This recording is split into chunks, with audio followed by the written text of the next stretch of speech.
வணக்கம் நண்பர்களே, நான் உங்க கிச்சா பேசுறேன். தாரமற் கொன்றையும் செண்பக மாலையும் சாற்றும் தில்லை ஊரர்தும் பாகத்து ஊமை மைந்தனே அப்படின்ற அபிராமி அந்தாதிய கண்ணீரோட கணீர் என்று சொல்ல ஆரம்பித்தாள். அப்போதுதான் அந்த அதிசயமே நடந்தது. என்ன அதிசயம் நடந்தது அப்படின்றத பற்றினது தான் இந்த பதிவு. இந்த பதிவு உங்களுக்கு பிடிச்சிருந்தா லைக் பண்ணுங்க, ஷேர் பண்ணுங்க, கமெண்ட் பண்ணுங்க. மறக்காம பெல் ஐக்கான் கிளிக் பண்ணுங்க, சப்ஸ்கிரைப் பண்ணுங்க. அது ஒரு சாதுர்மாசியம். மகாபெரியவா காஞ்சியில் இருந்தார். ஒரு அம்மா தன்னுடைய 2 பெண்களில் இளையவளோடு மகாபெரியவாளை தரிசனம் பண்ண வந்தாள். மூத்தவளுக்கு கல்யாணமாகி நல்லபடியாக செட்டில் ஆகிவிட்டாள். சின்ன பெண் MA படித்துவிட்டு வேலை பார்த்து வந்தவள். அவளுக்கு வரன் பார்த்து கொண்டிருந்தாள் அந்த அம்மா. ஆனால் திடீரென்று ஒரு நாள் அந்த பெண் ஒரு மாதிரி பேசவும் சிரிக்கவும் ஆரம்பித்தாள். வயசுக்கேத்த பேச்சோ பழக்கமோ எதுவுமே இல்லாமல் சம்பந்தம் இல்லாமல் பேச ஆரம்பித்தாள் அந்த பெண். அக்கம் பக்கம் இருப்பவர்கள் எல்லாம் பயந்த கோளாறு, காத்து கருப்பு வேலை, மூளை கோளாறு என்று சொல்லி தங்களுக்கு தெரிந்த உபாயங்களை சொல்ல ஆரம்பித்தனர். மருத்துவர்கள் எக்கச்சக்க சோதனைகளுக்கு பிறகு வேலூருக்கு கூட்டிட்டு போய் மூளையில் ஒரு ஆபரேஷன் பண்ணினா எல்லாம் சரியாயிடும் என்றனர். அம்மாவுக்கோ ஏக கவலை. கல்யாணம் பண்ண போற சமயத்துல இப்படி ஒரு கஷ்டமா? பெண்ணை கூட்டிக் கொண்டு காஞ்சிபுரத்திற்கு வந்தாள்.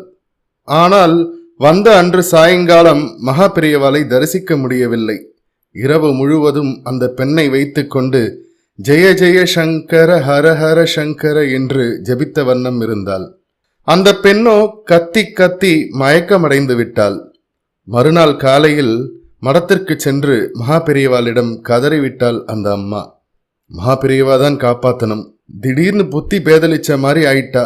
நல்ல குழந்தை, கல்யாணத்துக்கு பார்த்துட்டு இருக்கிறச்ச இப்படி ஆயிடுத்து, காப்பாத்துங்கோ என்று மகாபெரியவாளிடம் மண்டியிட்டு அழுதாள். மகாபெரியவாளின் முன் பொட்டி பாம்பாக அடங்கி ஒடுங்கி நின்று கொண்டிருந்தால் அந்த புத்தி பேதலித்த பெண். மகாபெரியவாளுடைய அருட்கடாட்சம் அவள் மேல் விழுந்தது. தொடர்ந்து 3 நாட்கள் மடத்திற்கு வந்து மகாபெரியவாளை தரிசனம் பண்ணினார்கள். 3வது நாள் மகாபெரியவா அந்த பெண்ணை உற்று பார்த்து கொண்டே அபிராமி அந்தாதி சொல்ல ஆரம்பி என்று அந்த பெண்ணிடம் உத்தரவிட்டார். மகாபெரியவாளுடைய கமல திருவடிகளை பார்த்து கொண்டே அந்த பெண்ணும் தாரமற் கொன்றையும் செண்பக மாலையும் சாற்றும் தில்லை ஊரர்தும் பாகத்து ஊமை மைந்தனே என்று கணீர் என்று சொல்ல ஆரம்பித்தாள். அப்போதுதான் அந்த அதிசயமே நடந்தது. வரிசையாக பாடிக்கொண்டிருக்கும் போதே நடுவில் மயக்கமடைந்தாள். அவளை அப்படியே இருக்கட்டும் என்று சொல்லிவிட்டார் மகாபெரியவா.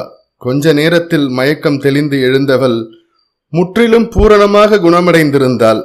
அம்மாவும் பெண்ணும் மகாபெரியவாளின் திருவடிகளில் கண்ணீரை காணிக்கையாக்கினார்கள். மகான்களின் கருணா கடாட்சம் ஒரு முறை நம்மேல் விழுந்தாலே போதும், கோடி கோடி ஜென்ம வினைகள் பொசுங்கிவிடும்.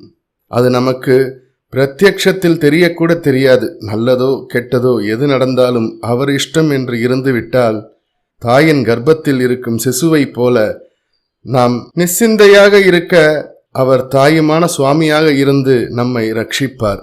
இது சத்தியம். ஜெய ஜெய சங்கர ஹர ஹர சங்கர. இந்த பதிவு உங்களுக்கு பிடிச்சிருந்தா லைக் பண்ணுங்க, ஷேர் பண்ணுங்க, கமெண்ட் பண்ணுங்க. மறக்காம பெல் ஐக்கான் கிளிக் பண்ணுங்க, சப்ஸ்கிரைப் பண்ணுங்க. நன்றி நண்பர்களே.